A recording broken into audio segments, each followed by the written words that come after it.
2025 সালে বেড়েছে মব সন্ত্রাস, বিচার বহির্ভূত হত্যা, পুলিশ হেফাজতে মৃত্যুর মতো ঘটনা ঘটছে। আইন ও সালিশ কেন্দ্রের তথ্য বলছে 2024 থেকে 2025-এ বেড়েছে সংখ্যালঘু নির্যাতন আর রাজনৈতিক সহিংসতায় হত্যাকাণ্ড। এসব ঘটনা বিচ্ছিন্ন নয়, বরং মানবাধিকার সুরক্ষায় প্রাতিষ্ঠানিক দুর্বলতা ও সহনশীলতার সংকটের প্রতিফলন বলেই মনে করেন বিশ্লেষকরা।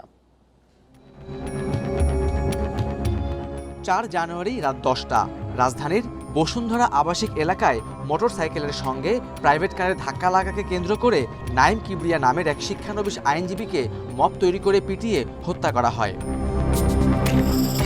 চলতি বছরের শুরুতে এমন আলোচিত ঘটনা ঘটলেও এর আগের বছর 2025 সালে মব ছিল এক আতঙ্কের নাম।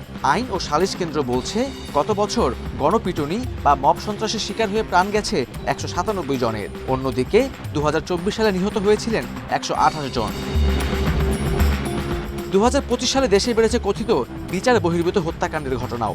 ওই বছর বিচার বহির্ভূত হত্যার শিকার হয়েছেন কমপক্ষে 38 জন, যেখানে 2024 সালে এমন ঘটনায় নিহত হয়েছিলেন 21 জন।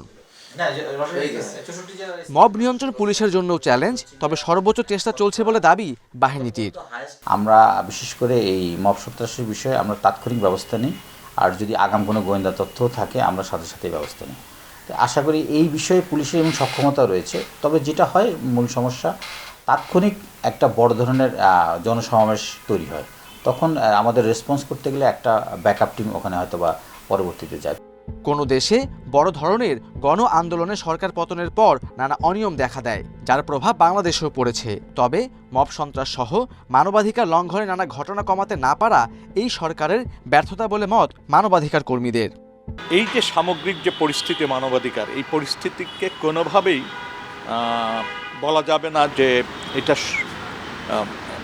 এটা এমন একটা অবস্থায় আছে যেটাতে আশাবাদী হওয়া যায়, বরং প্রতিনিয়ত খারাপের দিকে যাচ্ছে। সামনের নির্বাচন এবং এই পরিস্থিতিতে আরও খারাপ হওয়ারই সম্ভাবনা বেশি। বছরে বিভিন্ন সময় মব সন্ত্রাস, বিচার বহির্ভূত হত্যাকাণ্ড এবং আইন শৃঙ্খলা রক্ষা নামে বল প্রয়োগ ও জবাবদিহিতার ঘাটতি আইনের শাসনের ওপর আস্থাকে আরও দুর্বল করেছে বলে মত বিশেষজ্ঞদের। Khaled Raihan, independent news, Dhaka.